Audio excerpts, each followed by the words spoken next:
If tax rate applicable to a firm, then firm gets a tax saving. This is called the tax shield on interest, which is paid on debt, and this is perpetually, means for whole life.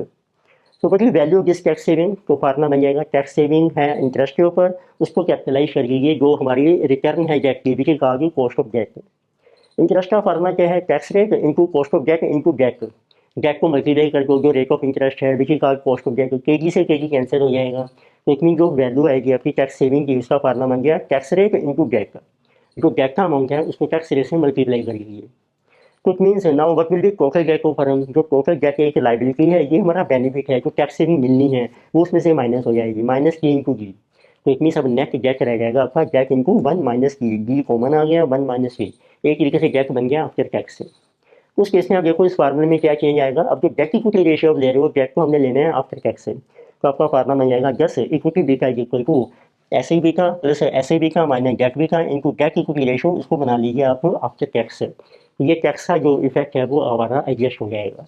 तो equity beta को हम कहते हैं liver और gear beta. अब इसके वजह से डिस्कस करके हैं एक फुल एग्जाम्पल, उससे आपको ये सारे कॉन्सेप्ट क्लियर हो जाएंगे।